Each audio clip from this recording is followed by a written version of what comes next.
سرق كريستيانو جونيور $1,000,000 من حساب والده، وما حدث بعد ذلك صدم الجميع. في أحد الأيام كانت جورجينا في المنزل مع كريستيانو رونالدو، وأثناء تفقدها للحسابات البنكية لاحظت اختفاء مبلغ $1,000,000 من حساب كريستيانو.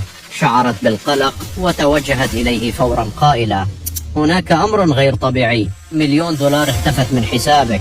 تفاجأ كريستيانو وقال: هذا مستحيل. أمسك هاتفه وتحقق من حسابه، لكن الحقيقة كانت صادمة، فقد تم بالفعل تحويل المبلغ. دون إضاعة الوقت اتصل كريستيانو بمدير البنك وسأله: من الذي حول $1,000,000 من حسابي؟ بدأ مدير البنك مرتبكا وقال: سيدي، هذا التحويل لم يتم من طرفك. أصبح كريستيانو أكثر جدية وقال: إذن ابحثوا عن الشخص الذي قام بذلك. مرت بضع ثوان بدت وكأنها ساعات، ثم قال مدير البنك: سيدي، لقد حددنا مصدر العملية وسنرسل لك التفاصيل.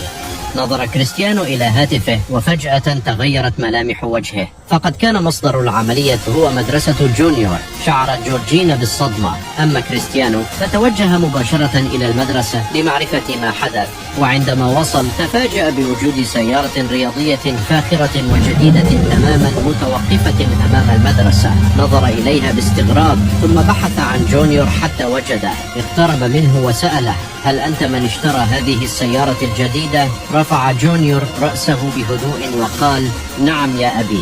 نظر إليه كريستيانو بصدمة وقال: لكن كيف؟ لقد استخدمت $1,000,000 من حسابي. ابتسم جونيور وقال: لم أشتريها لنفسي يا أبي، إنها هدية لك. توقف كريستيانو للحظة ونظر إلى السيارة بدهشة، فقد أراد جونيور أن يفاجئ والده بسيارة أحلامه تقديرا لكل ما فعله من أجله. ابتسم كريستيانو وشعر بالتأثر الشديد. برأيك، هل يستحق رونالدو هذه السيارة؟ خطأ واحد لميسي أمام رونالدو كلفه $10,000,000. في يوم من الأيام دعا رونالدو ميسي لتناول العشاء. عندما وصل ميسي إلى منزل رونالدو لاحظ كريستيانو جونيور، وكان لديه نظرة جادة على وجهه.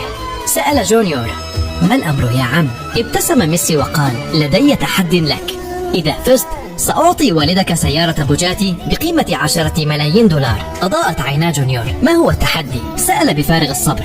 أجاب ميسي: في مباراتك القادمة يجب أن يفوز فريقك، ويجب أن تسجل 3 أهداف. فكر جونيور لحظة، ثم نظر إلى عيني رونالدو. ابتسم وقبل التحدي بثقة. في الأيام التي سبقت المباراة تدرب جونيور بجد أكثر من أي وقت مضى، وبقي مركزا ودافعا عن نفسه.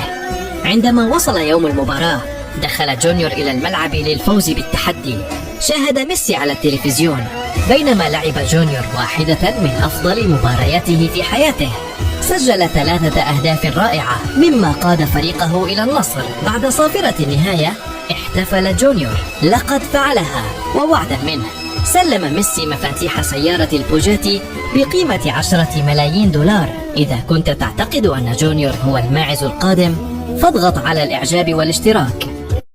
غضب رونالدو كثيرا عندما اعتقلت الشرطة جورجينا. في أحد الأيام كانت جورجينا توصل جونيور إلى المدرسة بسيارتها. كان جونيور سعيدا جدا، لكن فجأة دوت صفارات سيارات الشرطة خلفهما. نظرت جورجينا في المرآة الخلفية فأصيبت بالصدمة. كانت 3 سيارات شرطة تسير خلفها مباشرة. في البداية ظنت جورجينا أن الشرطة تطارد شخصا آخر، لكنها اكتشفت أنهم كانوا يلاحقونها هي. سأل جونيور بقلق: أمي، لماذا تلاحقون الشرطة؟ بدأت جورجينا تشعر بالذعر، وفجأة تقدمت إحدى سيارات الشرطة بسرعة وأغلقت الطريق أمام سيارتها. أوقفت جورجينا السيارة، وخلال ثوان قليلة أحاط عدد من رجال الشرطة بالمركبة. صرخ أحد الضباط قائلا: سيدتي جورجينا، اخرجي من السيارة. عندما سمع جونيور ذلك خاف بشدة وبدأ بالبكاء، فاتصلت جورجينا فورا برونالدو وقالت: رونالدو، الشرطة أوقفت. بمجرد أن سمع رونالدو ذلك اشتعل غضبه، أمسك بمفاتيح سيارته وانطلق بأقصى سرعة. وفي تلك الأثناء كان جونيور لا يزال يبكي، لكن فجأة ظهرت سيارة سوداء مسرعة ثم توقفت بقوة. لم يكن سائقها سوى كريستيانو رونالدو. بمجرد أن رآه رجال الشرطة عم الصمت المكان. سأل رونالدو بغضب: ماذا يحدث مع عائلتي؟ أجاب الضابط: سيد رونالدو، نحن آسفون جدا، لقد هرب لص في سيارة تحمل اللون نفسه، فظننا أنها هذه السيارة. لقد ارتكبنا خطأ. عندما سمع رونالدو ذلك ازداد غضبه، فسارع رجال الشرطة إلى تقديم اعتذارهم له على الفور. إذا كنت تعتقد أن رونالدو تصرف بالشكل الصحيح، فلا تنسى الإعجاب بالفيديو.